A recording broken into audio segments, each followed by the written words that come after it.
ವೀಕ್ಷಕರೇ ನಮಸ್ಕಾರ. ಇದು ಪರೀಕ್ಷಾ ಸಮಯ. ಪರೀಕ್ಷೆಯ ಬಳಿಕ ಫಲಿತಾಂಶಗಳು ಬರ್ತವೆ. ಫಲಿತಾಂಶದ ನಂತರ ನನ್ನ ಬದುಕು ಏನು, ನನ್ನ ಬಾಳೇನು, ನನ್ನ ಭವಿಷ್ಯ ಏನು ಎಂಬ ಹುಡುಕಾಟದಲ್ಲಿ ವಿದ್ಯಾರ್ಥಿಗಳು ಇರ್ತಾರೆ. ಅವರ ಜೊತೆಲಿ ಪೋಷಕರು ಕೂಡ ಇರ್ತಾರೆ. ಸೊ ಅಂಥವರಿಗೆ ಮಾರ್ಗದರ್ಶನವಾಗುವ ದಿಸೆಯಲ್ಲಿ ಒಂದು ಕಾರ್ಯಕ್ರಮವನ್ನು ನಡೆಸ್ತಾ ಇದ್ದೇವೆ. PUC ಬಳಿಕ ಏನು ಅಂತ.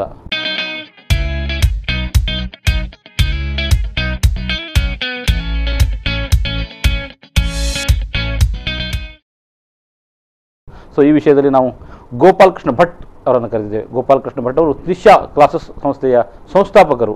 ಇವರು ಈಗಾಗಲೇ CA ಮತ್ತು CS ಉತ್ಪತ್ತಿ ಮಾಡುವ ಕಾರ್ಖಾನೆ ಅಂತ ಹೇಳ್ಬೋದು ತ್ರಿಷಾ ಕ್ಲಾಸಸ್.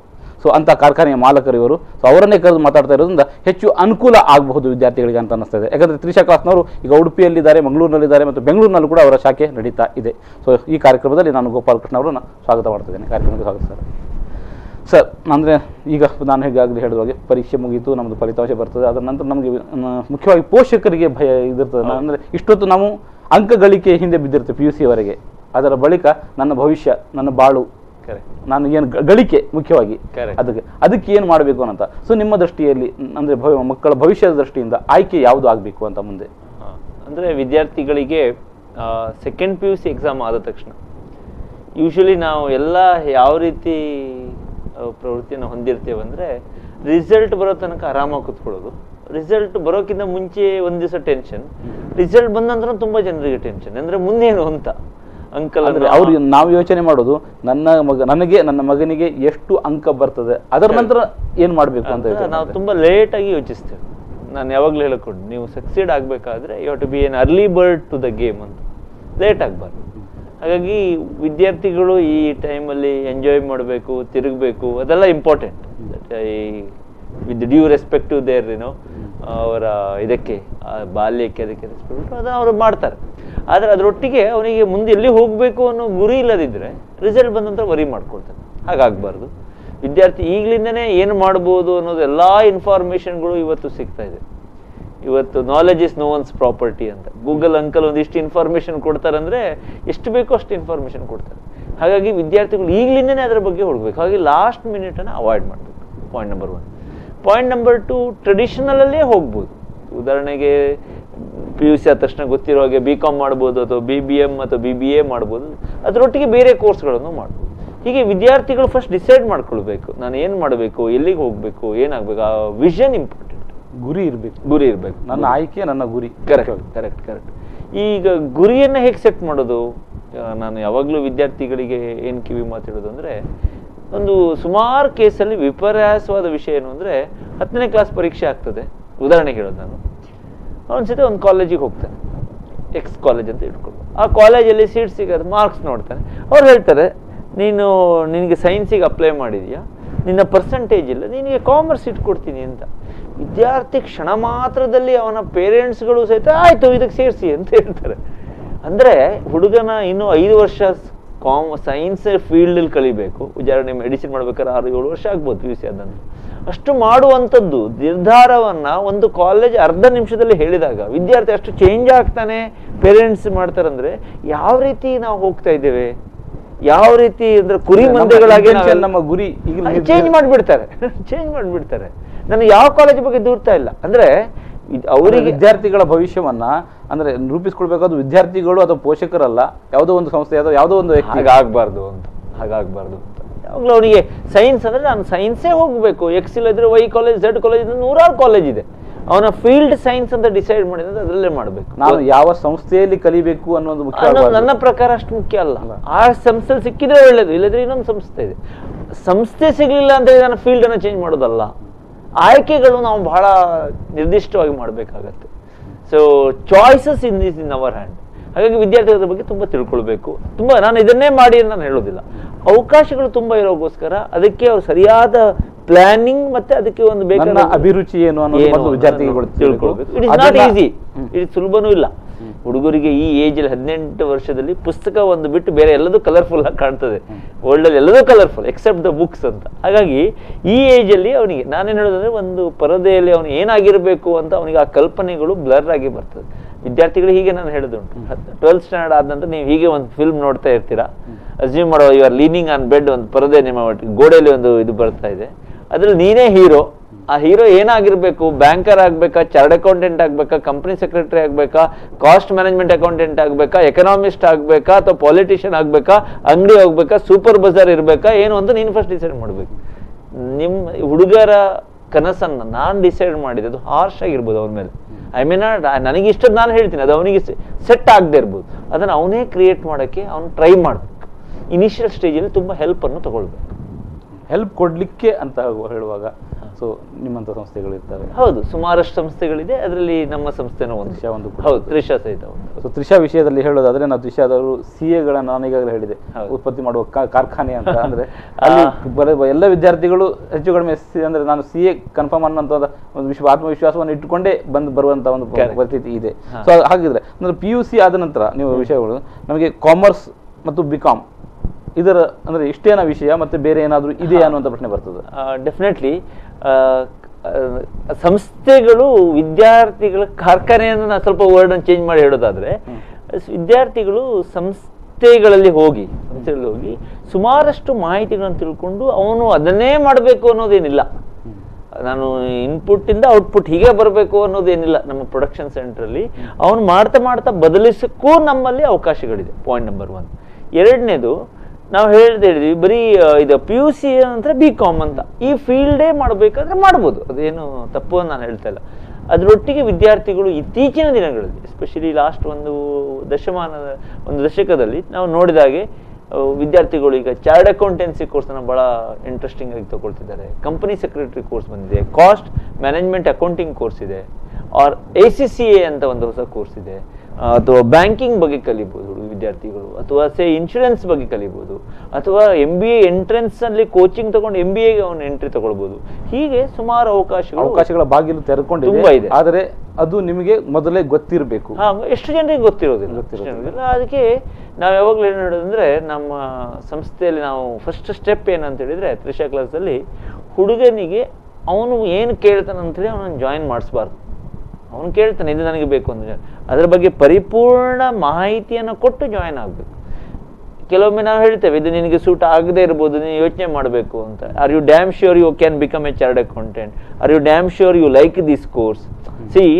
ಎಬಿಲಿಟಿ ಸ್ವಲ್ಪ ಕಡಿಮೆ ಇದ್ರೆ ನಾವು ಅದನ್ನು ತುಂಬಿಸ್ಬೋದು. ಹುಡುಗನಿಗೆ ಸ್ವಲ್ಪ ಎಬಿಲಿಟಿ ಕಡಿಮೆ ಇದೆ, ಅದು ನಮ್ಮ ಕೈಯಲ್ಲಿದೆ, ಟೀಚರ್ಸ್ ಅದನ್ನು ಸ್ವಲ್ಪ ಟ್ರೈನ್ ಮಾಡ್ಬೋದು. ಇಂಟ್ರೆಸ್ಟೇ ಇಲ್ಲದೆ ಇದ್ರೆ ಏನೂ ಮಾಡೋಕ್ಕಾಗೋದಿಲ್ಲ. ಅಪ್ಪ ಹೇಳಿದಾನೆ ಅಂತ ಪಕ್ಕದ ಮನೆಯವರು ಮಾಡ್ತಾ ಇದ್ದಾರೆ. ಎಷ್ಟು ನನ್ನ ಕ್ಲಾಸ್ ನಲ್ಲಿ ಬೆಂಚಲ್ಲಿ 5 ಜನ ಕೂತ್ಕೊಂಡಿದ್ರು, 4 ಜನ CA ಮಾಡ್ತಂದ್ರೆ ಇವರು ಬರ್ತಾರೆ. ಇವನಿಗೆ ಅದು ಇಂಟ್ರೆಸ್ಟ್, ಗ್ರೂಪ್ ತಪ್ಪಿ ಹೋಗ್ಬಾರ್ದೇನೋ, ಅಥವಾ ಎಲ್ಲ ಒಳ್ಳೇದಿದೆ ಅಂತ ಅನ್ಕೊಂಡು ಬರ್ತಾರೆ. ಮತ್ತೆ ಈಸಿ ಇದೆ ಅಂತ ಒಂದು ವಿಷಯ, ಈಸಿ ಇದೆ ಅನ್ನೋದಂದ್ರೆ CA ಬಗ್ಗೆ ಮಾತಾಡ್ತೀವಿ ನಾವು. CA ಬಗ್ಗೆ ಹೆಚ್ಚು ನೀವು ಪ್ರಾಡಕ್ಟ್ ಅನ್ನು ಕೊಡ್ತಾ ಇದ್ದೀರಿ, ಪ್ರಾಡಕ್ಟ್ ಅಂತ ನಾನು ಹೇಳ್ತಾ ಇರೋದು ಎಷ್ಟರ ಮಟ್ಟಿಗೆ ಸರಿ ಅಂತ ಗೊತ್ತಿಲ್ಲ. CA ಸೊ CA ಮಾಡೋದು ಅಷ್ಟು ಈಸಿನಾ ಅಂತ ಒಂದು ಪ್ರಶ್ನೆ ಬರ್ತದೆ, ಅದನ್ನು ಕೇಳಲಿಕ್ಕೆ ಬಯಸ್ತೇನೆ. ಅದಕ್ಕಿಂತ ಮೊದಲು ಸಣ್ಣ ವಿರಾಮ.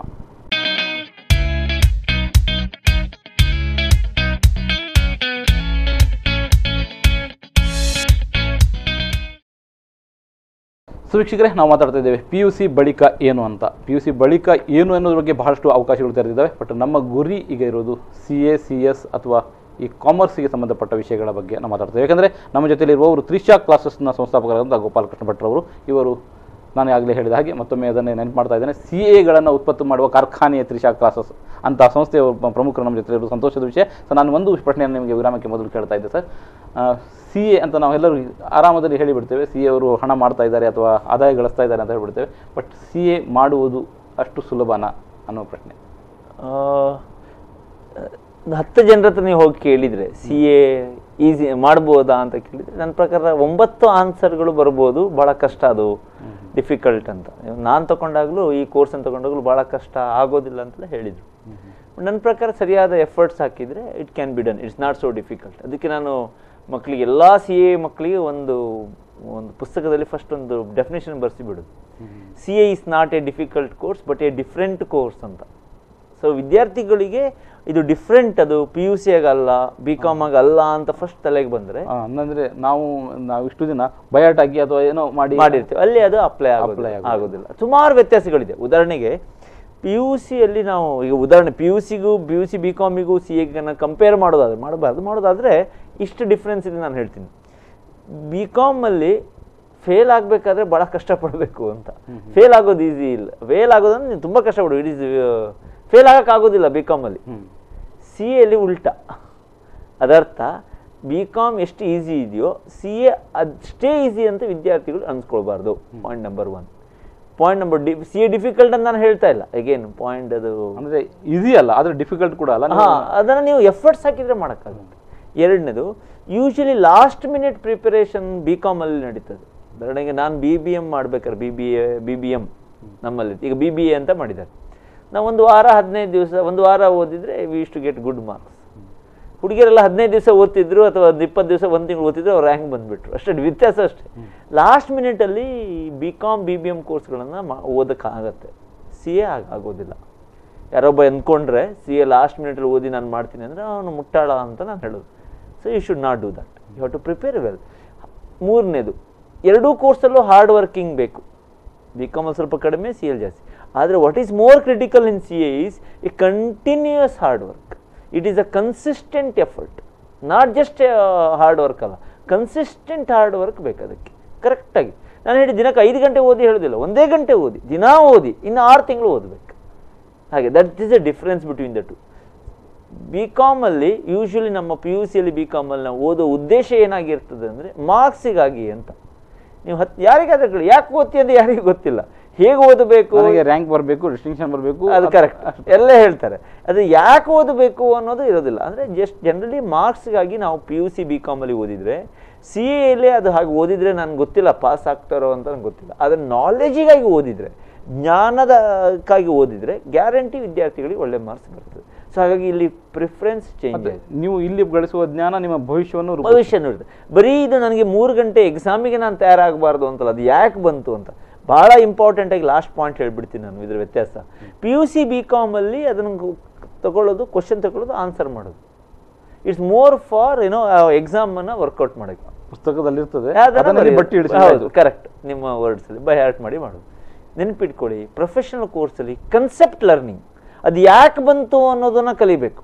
ಅದು ಥೀಮ್ ಯಾಕೆ ಬಂತು ಅಂತ, ಅದು ಯಾಕೆ ಹಾಗೆ ವರ್ಕೌಟ್ ಮಾಡ್ತಾರೆ ಅಂತ, ಈ ಕ್ವಶನ್ಗಳು ಜಾಸ್ತಿ ಬರಬೇಕು ವಿದ್ಯಾರ್ಥಿಗಳು. ಅದು ಯಾಕೆ ಸರ್ ಹಾಗೆ ಕಲಿಬೇಕು, ನೀವು ಯಾಕೆ ಆ ಫಾರ್ಮುಲಾ ತೊಗೊಂಡ್ಬಂದ್ರಿ, ಎಲ್ಲ ಬಂತು 10/110 ಅಂತ ಫಾರ್ಮುಲಾ ಹಾಕ್ತೇವೆ ನಾವು. ಸೊ ಅದು ಯಾಕೆ ಅಂತ ವಿದ್ಯಾರ್ಥಿಗಳು ಕೇಳಬೇಕು. ಅದು ನಮಗೆ ಭಾಳ ಇಷ್ಟ ಆಗ್ತದೆ. ಯಾಕಂದರೆ ಹಾಗೆ ಕೇಳುವವನು ಮಾತ್ರ ಅಲ್ಲಿ ಸಕ್ಸಸ್ ಆಗ್ತಾನೆ. ಅಂದರೆ ಅವನ ರೀಸನಿಂಗ್ ಡೆವಲಪ್ ಆಗುತ್ತೆ. It is more of mechanical course in your PUC and B com. It is more of reasoning oriented course. So this are the difference.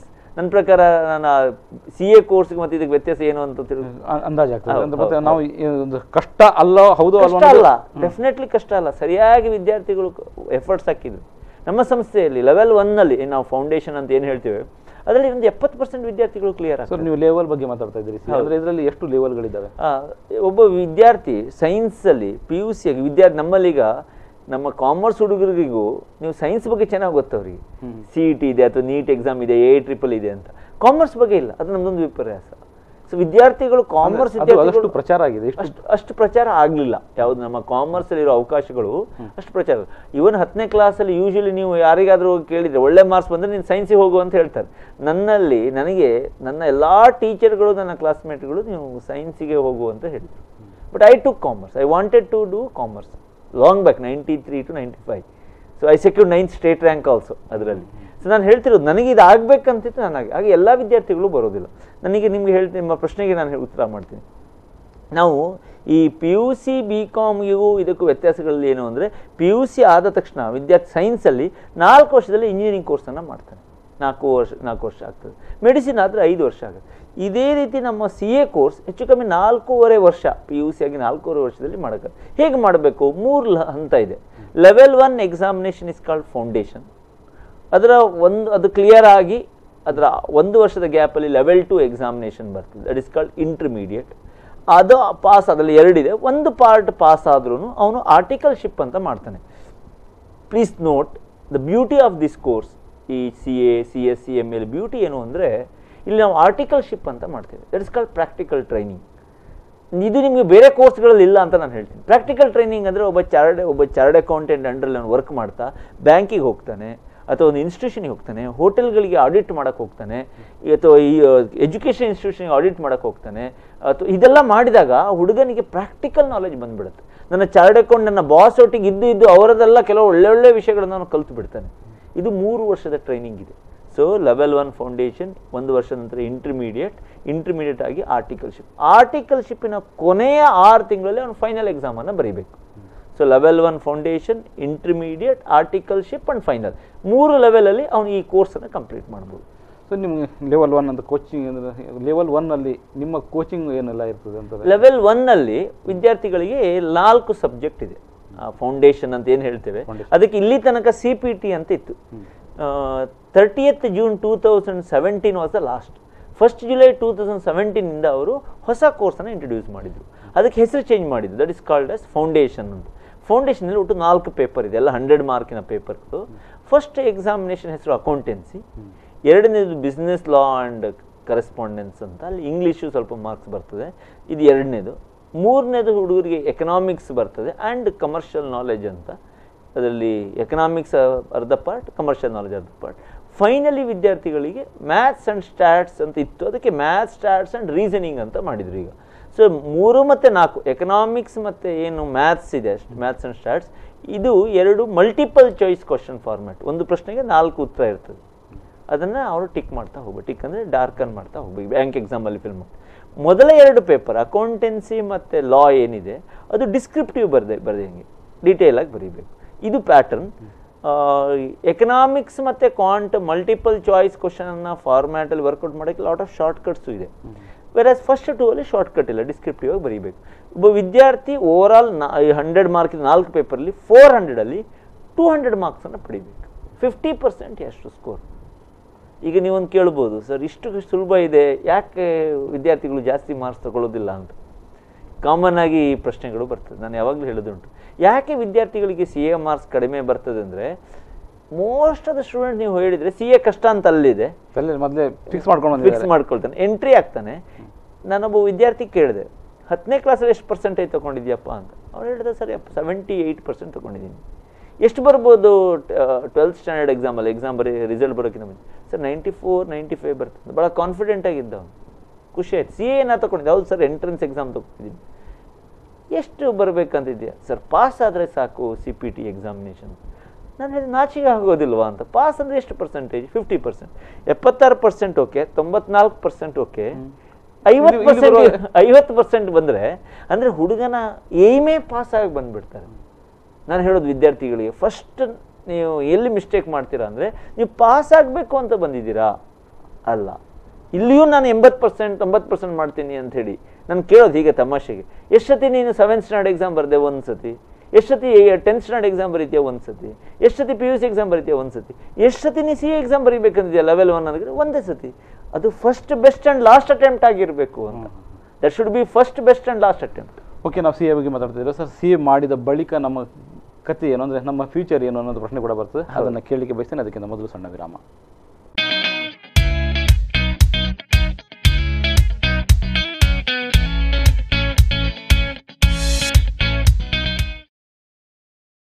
ಶಿಕ್ಷಕರೇ, ನಾವು ಮಾತಾಡ್ತಾ ಇದ್ದೇವೆ PUC ಬಳಿಕ ಏನು ಅನ್ನೋಂಥ.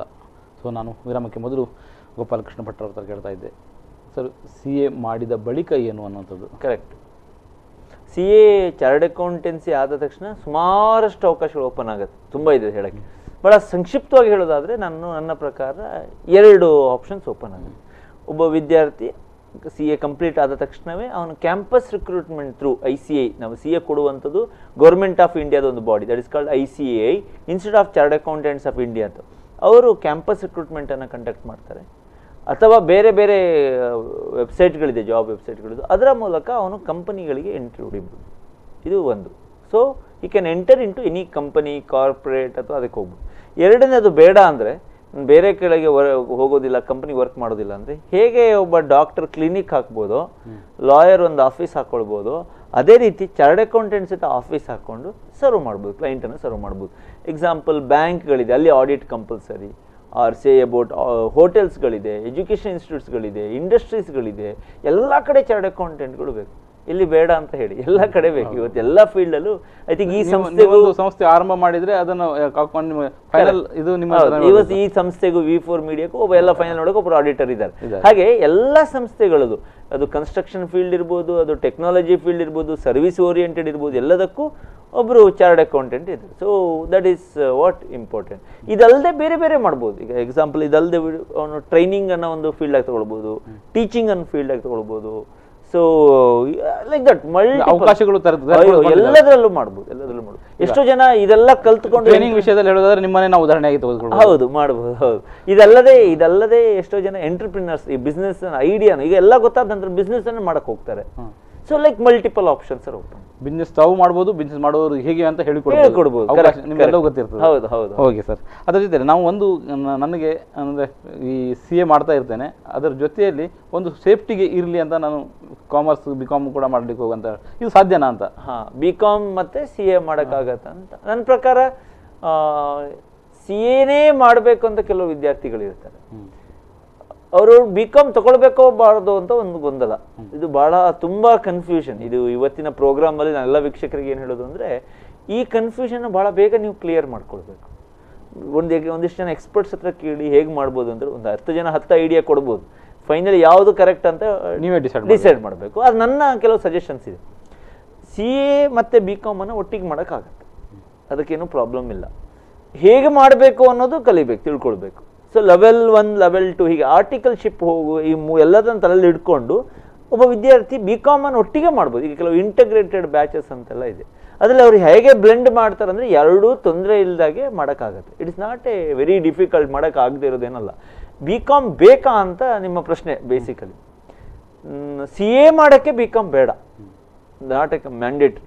BCom ಮಾಡಿಯೇ CA ಮಾಡ್ಬೇಕಂತ ಹೇಳೋದಿಲ್ಲ. ಅದು ನನ್ನ ಒಪಿನಿಯನ್ ಪ್ರಕಾರ CA ಆಗೋ ತನಕ ನಿಮ್ಗೊಂದು ಸ್ವಲ್ಪ ಹೆದರಿಕೆ ಇರ್ತದೆ, ಆಗದಿದ್ರೆ ಏನು ಅಂತೇಳಿ. ಹಾಗಾಗಿ have BCom with you, better safety side. ಮತ್ತೆ ಮೋರ್ ದ್ಯಾನ್ ದಟ್ ಈ ರೀತಿ ನಿಮ್ಗೆಲ್ಲ ಹೆಲ್ಪ್ ಮಾಡಿ ಕೊಡ್ತಾರೆ, ನಿಮ್ಗೆ ಅದು ಬರ್ಡನ್ ಆಗೋದಿಲ್ಲ. ನಾವೇನು ಮೊದಲೇ ಹೇಳಿದ್ರಿ ಅಂದ್ರೆ BCom ಫೇಲ್ ಆಗ್ಲಿಕ್ಕೆ ಕಷ್ಟಪಡಬೇಕು. CA ಅಂತದ್ದು ಇದು ಎಕ್ಸಾಮ್ ಅನ್ನು ಫೇಸ್ ಮಾಡುವಾಗ ಇದು ತಾನೇ ಪಾಸ್ ಆಗಿ ಹೋಗುತ್ತೆ. ಅದೇ ಹುಡುಗ BCom ಪಾಸ್ ಆದ್ರೆ CA ಆಗತ್ತೆ, BComಗೆ ರ್ಯಾಂಕ್ ಪಡೆದು CA ಆಗತ್ತೆ ನಾನು ಗ್ಯಾರಂಟಿ ಕೊಡೋದಿಲ್ಲ. CAಗೆ ಅವನು ಪ್ರಿಪೇರ್ ಆಗಿ ಪಾಸ್ ಆಗ್ತಾ ಹೋಗ್ತಾನೆ ಅಂದ್ರೆ BCom ಬೇಡ ಅಂದ್ರೆ ಬರ್ತಾ ಹೋಗ್ತಾನೆ. ಹೌದು ಹೌದು. ಅದಕ್ಕೆ ಆನ್ಸರ್ BCom ಅಂಡ್ CA ಒಟ್ಟಿಗೆ ಮಾಡಕ್ಕಾಗತ್ತೆ. ಜಾಸ್ತಿ ಗೈಡೆನ್ಸ್ ಎಕ್ಸ್ಪರ್ಟ್ ಇನ್ ತಗೊಂಡ್ರೆ ಒಳ್ಳೇದು ಸರ್. ಮತ್ತೆ ನಾವು ಇಷ್ಟೊತ್ತು CA ಬಗ್ಗೆ ಮಾತಾಡಿದ್ವಿ, ಬಟ್ ಈಗ ಇತ್ತೀಚೆಗೆ ದಿನಗಳಲ್ಲಿ CS ಅಂತ ಕಂಪನಿ ಸೆಕ್ರೆಟರಿ ಅಂತ ಅಂದ್ರೆ CAಗಿಂತ ಹೆಚ್ಚು ಅವಕಾಶಗಳಿದ್ದಾವೆ ಅಂತ ಹೇಳ್ತಾ ಇದ್ದಾರೆ. ಇದು ಏನು ಇದು ಅಂತ CS ಕಂಪನಿ ಸೆಕ್ರೆಟರಿ ಕೋರ್ಸ್ ಸಹಿತ ಈಗ ಒಳ್ಳೆ ಪಾಪ್ಯುಲರ್ ಆಗ್ತಿರೋ ಕೋರ್ಸ್. ಅದಕ್ಕಿಂತ ಜಾಸ್ತಿ ಅವಕಾಶಗಳಿದೆ ಅಂತ ನಾನು ಒಪ್ಕೊಳ್ಳೋದಿಲ್ಲ. ಅವಕಾಶಗಳು ಅದು ಅವರವರ ಮೇಲೆ ಡಿಪೆಂಡ್ ಆಗ್ತದೆ. But company secretary also A growing field. Companies ಈಗ ಚಾರ್ಡ್ ಅಕೌಂಟೆಂಟ್ ಹೇಗೆ ನಾನು ಒಂದು ಕಂಪನಿಯಲ್ಲಿ ಚಾರ್ಡ್ ಅಕೌಂಟೆಂಟ್ ಬೇಸಿಕಲಿ ಇದೆರಡರ ವ್ಯತ್ಯಾಸ ತಿಳ್ಕೊಳ್ಳುವ. ಚಾರ್ಡ್ ಅಕೌಂಟೆಂಟ್ ಏನು ಮಾಡ್ತಾನೆ, ಕಂಪನಿ ಸೆಕ್ರೆಟರಿ ಏನು ಮಾಡ್ತಾನೆ ಅಂತ ಓವರ್ ಆಲ್ ಸಬ್ಜೆಕ್ಟ್ಸಲ್ಲಿ ಒಂದು 40-50% ಸೇಮ್ ಇದೆ. ಆದರೆ ಸ್ಪೆಷಲೈಸೇಷನ್ ಇನ್ CA ಡಿಫರ್ಸ್. ಒಬ್ಬ ಚಾರ್ಡ್ ಅಕೌಂಟೆಂಟ್ ಆದ ನಂತರ ಅವನು ಕಲಿಯುವ ಅವನು ವರ್ಕ್ ಮಾಡೋ ಮೇಜರ್ ಫೀಲ್ಡ್ ಟ್ಯಾಕ್ಸ್ ಇರ್ಬೋದು, ಆಡಿಟ್ ಇರ್ಬೋದು, ಅಥವಾ ಅವನು ಅಕೌಂಟಿಂಗ್ ಇರ್ಬೋದು. ಇದೆಲ್ಲ ಅವನ ಮೇಜರ್ ಫೀಲ್ಡ್ಗಳಾಗ್ತದೆ. ಫೈನಾನ್ಷಿಯಲ್ ಮ್ಯಾನೇಜ್ಮೆಂಟ್ ಇರೋದಿಲ್ಲ. ವೆರಾಸ್ ಕಂಪನಿ ಸೆಕ್ರೆಟರಿ ಬಂದಾಗ ಅವನ ಮೇಜರ್ ಫೀಲ್ಡ್ ಲಾ ಆಗಿಬಿಡುತ್ತೆ. ಈಗ ಒಂದು ಕಂಪನಿಯಲ್ಲಿ ಸುಮಾರಷ್ಟು ಲೀಗಲ್ ಕಂಪ್ಲೇನ್ಸಸ್ ಇರ್ತದೆ. ಅದು ಎನ್ವಿರಾನ್ಮೆಂಟಲ್ ಇಶ್ಯೂ ಇರ್ಬೋದು, ಅಥವಾ ಪಬ್ಲಿಕ್ ಇದು ಇಶ್ಯೂಗಳು ಇರ್ಬೋದು, ಅಥವಾ ಎಂಪ್ಲಾಯೀಸ್ ಇದು ಪ್ರಾವಿಡೆಂಟ್ ಫಂಡ್ ESI ಅಂಥದ್ದು ಇರೋದು ಇರ್ಬೋದು, ಅಥವಾ ಕಂಪನಿದು ಫಾರ್ಮೇಷನ್ ಇರ್ಬೋದು, ಕಂಪನೀಸ್ ಇದೆ ಇಂಥದ್ದು ಸುಮಾರಷ್ಟು ಲೀಗಲ್ ಬೈಂಡಿಂಗಲ್ಲಿ ಇರ್ತದೆ. ಯಾವುದೇ ಇನ್ಸ್ಟಿಟ್ಯೂಟ್, ಕಂಪನಿ ಅಥವಾ ಯಾವುದೇ ಒಂದು organisation it is by legal ಇದು ಫ್ರೇಮ್ವರ್ಕ್. ಹಾಗಾಗಿ ಅದನ್ನೆಲ್ಲ ತಿಳ್ಕೊಳ್ಳೋಕೆ ಒಬ್ಬ ಎಕ್ಸ್ಪರ್ಟ್ ಬೇಕು. ಅವನು ಯಾರು ಅಂತ ಹೇಳಿದ್ರೆ company secretary. He is like a guardian, legal guardian to the company ಅಂತ. ಸೊ ಈಗ CS ಅನ್ನು ಮಾಡೋದಾದ್ರೆ ಏನೆಲ್ಲ ಪ್ರಯತ್ನ ನೋಡಿ, CA ಅನ್ನ CS ಅನ್ನ ನಾವು ಲಿಂಕ್ ಮಾಡ್ತಾ ಬಂದ್ರೆ CA ಅಲ್ಲಿ ಹೇಗೆ 3 ಹಂತ ಇದೆಯೋ CS ಅಲ್ಲೂ 3 ಹಂತ ಇದೆ. ಹಾಗಾಗಿ ಎರಡು ಒಂದೇ ರೀತಿ. ಇಲ್ಲಿ ಫೌಂಡೇಶನ್ ಹೇಳ್ತೇವೆ, ಅದೆರಡು ಒಂದೇ ಆಯ್ತು ನೇಮ್. ಇಲ್ಲಿ ಇಂಟರ್ಮೀಡಿಯೇಟ್ ಹೇಳಿದ್ರೆ ಇಲ್ಲಿ ಎಕ್ಸಿಕ್ಯೂಟಿವ್ ಹೇಳ್ತೇವೆ, ಇಲ್ಲಿ ಫೈನಲ್ ಹೇಳಿದ್ರೆ ಇಲ್ಲಿ ಪ್ರೊಫೆಷನಲ್ ಅಂತ ಹೇಳ್ತೇವೆ. ಹಾಗಾದ್ರೆ ಆ ಹೆಸರುಗಳು ಚೇಂಜ್ ಆಗಿದೆ ಬಿಟ್ರೆ, ಬಟ್ ಲೆವೆಲ್ಗಳು ಮಾಡುವಂತ ಮೆಥಡ್ಗಳೆಲ್ಲ ಆಲ್ಮೋಸ್ಟ್ ಸೇಮ್. ಚಾರ್ಟರ್ಡ್ ಅಕೌಂಟೆಂಟ್ ಮತ್ತೆ ಕಂಪನಿ. ಫೈನಲಿ CA ಮಾಡುವ ರೋಲ್ ಏನಿರ್ತದೆ, CS ಮಾಡೋ ರೋಲ್ ಏನಿರ್ತದೆ, ಸ್ವಲ್ಪ ವ್ಯತ್ಯಾಸ ಇದೆ ಅಷ್ಟೇ. CA ಮಾಡುವ ರೋಲ್ ಏನಿರ್ತದೆ, CA ಮಾಡುವವನು ಈಗ ಒಂದು ಕಂಪನಿಯಲ್ಲಿ ನೀವು ಅಪಾಯಿಂಟ್ ಮಾಡಿಸಿದ್ರೆ ಚಾರ್ಟರ್ಡ್ ಅಕೌಂಟೆಂಟ್ ಯಾವುದೋ ಒಂದಲ್ಲ, ಈಗ ನೀವು ಚಾರ್ಟರ್ಡ್ ಅಕೌಂಟೆಂಟ್ ಅನ್ನ ಅಪಾಯಿಂಟ್ ಮಾಡಿದ್ರಿ, ಅವನು ಫೈನಾನ್ಸ್ ರೋಲ್ ಆದರೆ ಎಂಡ್ ಟು ಎಂಡ್ ಫೈನಾನ್ಸನ್ನು ನೋಡ್ಕೊಳ್ಳೋದಿರ್ಬೋದು. ಚೀಫ್ ಫೈನಾನ್ಸ್ ಆಫೀಸರ್ ಅಂತ ರೋಲ್ ಕೊಡ್ಬೋದು ಅವನಿಗೆ ಕಂಪನಿದಾದ್ರೆ. ಇಲ್ಲದಿದ್ದರೆ ಇನ್ನೊಂದು ಉದಾಹರಣೆ ಕೊಡ್ತೀನಿ ನಿಮಗೆ, ಒಂದು ಎಕ್ಸಾಂಪಲ್ ತಗೊಳ್ಳೋ. Let us consider Reliance company. Reliance ಕಂಪನಿಯಲ್ಲಿ ಸ್ಟಾರ್ಟ್ ಮಾಡಿದವರು ಧೀರುಭಾಯ್ ಅಂಬಾನಿ. ಇದಕ್ಕೆ ದುಡ್ಡು ಹಾಕಿದವರು ನಿಮ್ಮಂಥ ಪಬ್ಲಿಕ್ ಶೇರ್ ಹೋಲ್ಡರ್ ದುಡ್ಡು ಅಲ್ಲಿದೆ. ಇದನ್ನು ಮ್ಯಾನೇಜ್ ಮಾಡೋರು ಈ ಕಡೆ ಬೋರ್ಡ್ ಆಫ್ ಡೈರೆಕ್ಟರ್ಸ್. ಯಾರ್ದೋ ದುಡ್ಡು ಇಲ್ಲಿ ಯಾರೋ ಮ್ಯಾನೇಜ್ ಮಾಡ್ತಾರೆ. ಅಲ್ಲೇ ಪ್ರಾಬ್ಲಮ್ ಬರ್ತದೆ. ಅವ್ರು ಮ್ಯಾನೇಜ್ ಮಾಡಿದಾರೋ ಮ್ಯಾನೇಜ್ ಮಾಡಲಿಲ್ಲೋ ರಾಂಗ್ ಆಗಿದೆಯೋ ಅದು ಗೊತ್ತಿಲ್ಲ. ಹಾಗಾಗಿ ಶೇರ್ ಹೋಲ್ಡರಿಗೆ ಒಬ್ಬ ನಿಂತ್ಕೊಂಡು ಹೇಳಬೇಕು ಇದೆಲ್ಲ ಕರೆಕ್ಟ್ ಇದೆಯೋ ಕರೆಕ್ಟ್ ಇಲ್ವೋ, ಆ ಡೈರೆಕ್ಟರ್ಸ್ ಅಕೌಂಟೆಂಟ್ ಮಾಡಿದೆಲ್ಲ ರೈಟೋ ರಾಂಗು ಅಂತ ಹೇಳ್ಕೊಳ್ಳೋ ಒಬ್ಬ ಪರ್ಸನ್ ಬೇಕು. ಆ ಶೇರ್ ಹೋಲ್ಡರಿಗೆ ಯಾರು ಇದು ಮಾಡ್ತಾರೆ, ಯಾರು ಶೇರ್ ಹೋಲ್ಡರ್ ನಂಬ್ತಾರೆ ಅಂತ ಹೇಳಿದರೆ ಪಾಲಿಟಿಷಿಯನ್ಸ್ಗಳು ನಂಬೋದಿಲ್ಲ, ಪ್ರಮೋಟರ್ ನಂಬೋದಿಲ್ಲ, ಡೈರೆಕ್ಟರ್ಸ್ ನಂಬೋದಿಲ್ಲ ಅವರು, ಅಥವಾ ಯಾರೋ RBI ಗವರ್ನರ್ ನಂಬೋದಿಲ್ಲ, ಅವರು ಆಡಿಟರನ್ನು ನಂಬ್ತಾರೆ. ಅವನು ಚಾರ್ಟ್ ಅಕೌಂಟೆಂಟ್. ಹಾಗಾಗಿ ಚಾರ್ಟ್ ಅಕೌಂಟೆಂಟಿಗೆ ಎಷ್ಟು ರೋಲ್ ಇದೆ ಅಂತ ನಾನು ನಿಮ್ಗೆ ಹೇಳ್ತಿರೋದು. ಸೊ ಅವನು ಆ ಬುಕ್ಗಳನ್ನು ವೆರಿಫೈ ಮಾಡಿ ಏನೋ ಸರಿ ಇದ್ದರೆ ಸರಿ ಇದೆ ಹೇಳಬೇಕು, ಸರಿ ಇಲ್ಲ ಅಂತ ಸರಿ ಇಲ್ಲ ಅಂತ ಹೇಳಬೇಕು. ಓಕೆ, ಹಾಗಾದರೆ CS ಏನು ಅನ್ನೋ ಒಂದು ಪ್ರಶ್ನೆ ಬರ್ತದೆ, ಅದನ್ನು ತಿಳಿಲಿಕ್ಕೆ ಬಯಸ್ತೇನೆ. ಅದಕ್ಕಿಂತ ಮೊದಲು ಸಣ್ಣ ವಿರಾಮ.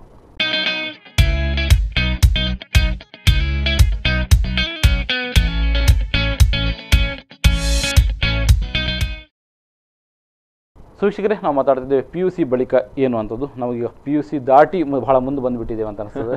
ಸೊ ನಾವೀಗ CS ಅವ್ರ ಕಂಪ್ನಿಯಲ್ಲಿ ಏನು ಮಾಡೋದು, ಅವನ ಕೆಲಸ ಏನು ಅಂತ ಬರ್ತದೆ.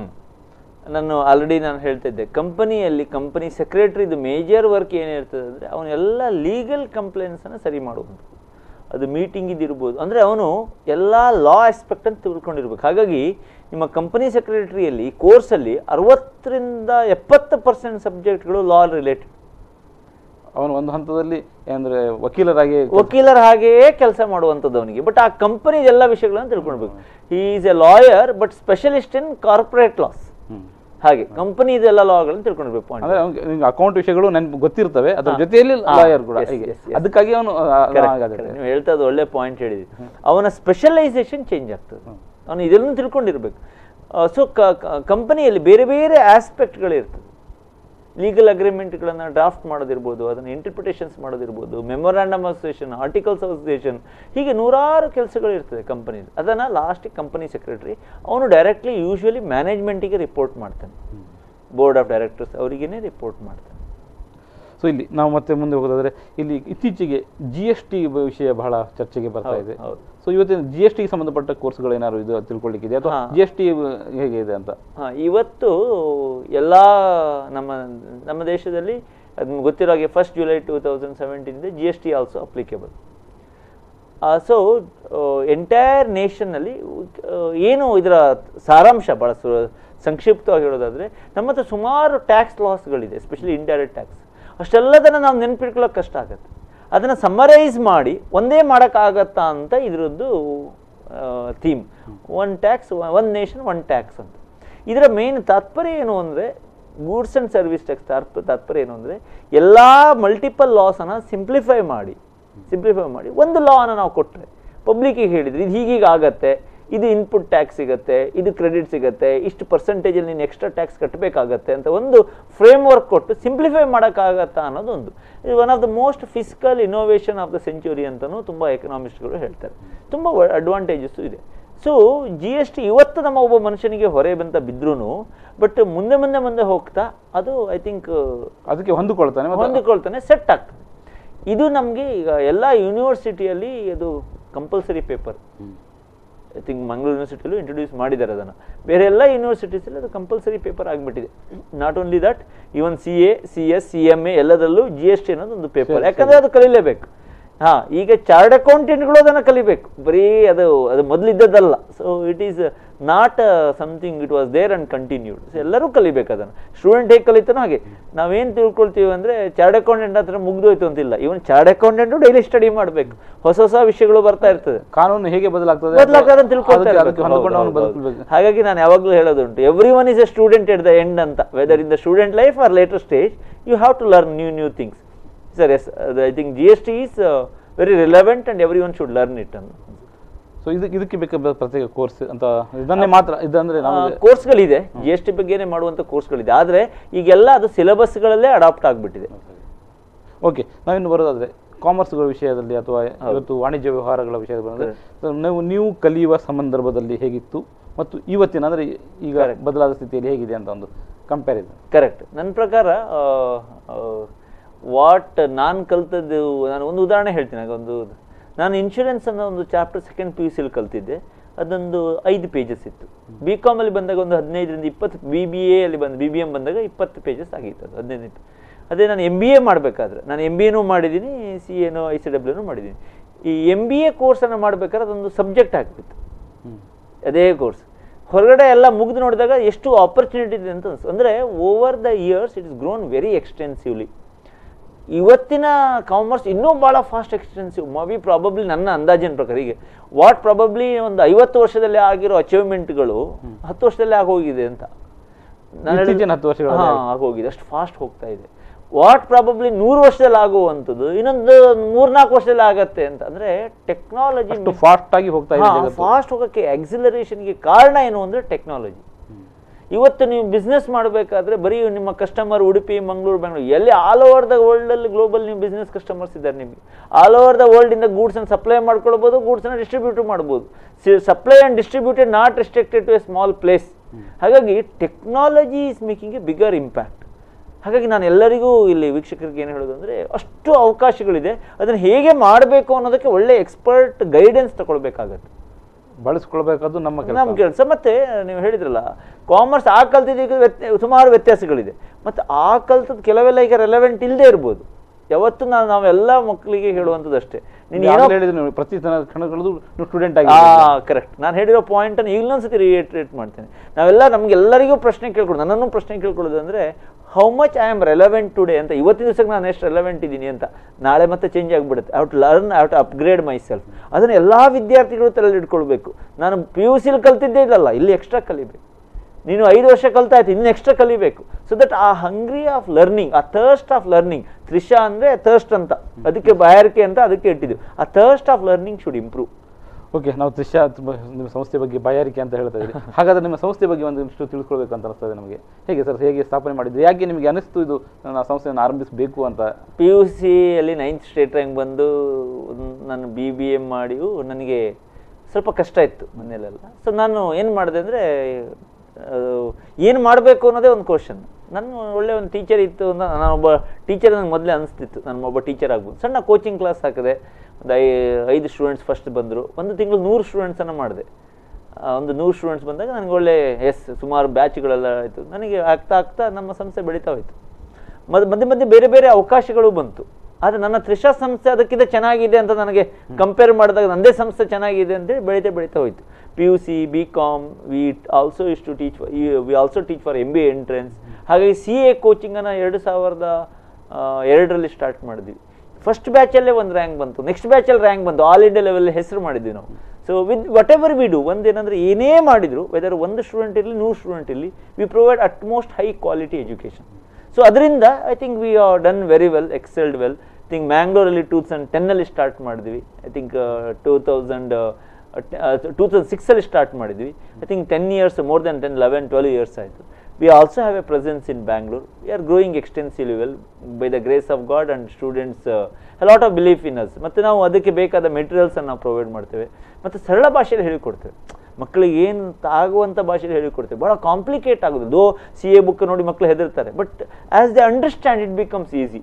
ಅಂಥದ್ದೊಂದು ಒಳ್ಳೆ it's Gopal Krishna is only a founder. ಅದೊಂದು ವಂಡರ್ಫುಲ್ ಟೀಮ್ ಇದೆ who will execute end to end.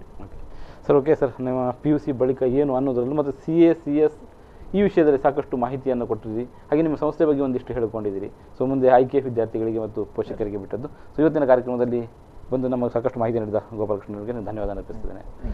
So ಇಲ್ಲಿಗೆ PUC ಬಳಿಕ ಏನು ಎಂಬ ವಿಷಯದಲ್ಲಿ ಒಂದಿಷ್ಟು ಚರ್ಚೆ ಮುಗಿತಾ ಇದೆ. ನಿರಂತರ ಸುದ್ದಿ ಮಾಹಿತಿ ಮನರಂಜನೆಗಾಗಿ ನೋಡ್ತಾ ಇರಿ V4 ನ್ಯೂಸ್.